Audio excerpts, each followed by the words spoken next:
Cemeteries and graveyards are usually built in the suburbs or on the fringes of a city to put space between the living and the deceased and spare the latter from the din and tumult of the crazy world above ground. Urban blight, shiftless poverty, glaring shelter problems, and a massively growing informal settler population has forced the homeless in the megacity over time to take over graveyards and cemeteries as dwelling places for them, as well that PTV's Naomi Tiburcia discusses in this report. Kami yung caretaker, magagawa rin dito.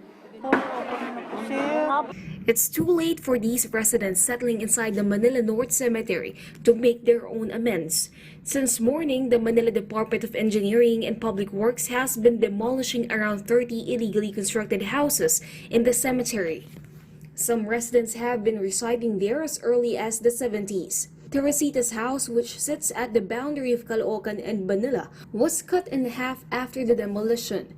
Ako, hindi talaga po ako nakatulog kasi wala po akong paglalagyan. Lahat ng gamit ko nandito sa pader. Marciano, who resides just above her late husband's grave, felt helpless watching her home for decades being torn down in minutes. LGUs say constructing extensions is not allowed even if the grave belongs to their loved ones.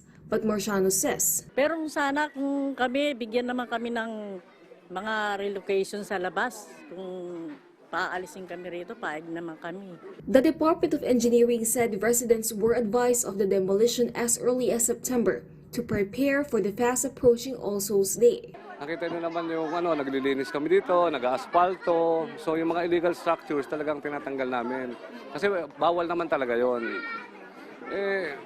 Para sa mga patay ito, siyempre yung mga dadalaw, tapos makikita nila ganyan, may mga illegal structures. Meanwhile, during clearing operations, Manila Police has caught an alias Lupin who is tied in a carnapping case. 2018, nahuli yung kagrupo niya, si Mulong.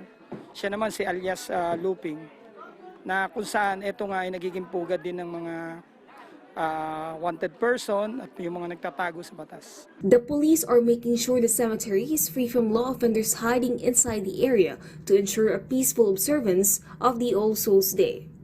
Naomi Tiburcia, for the Nation.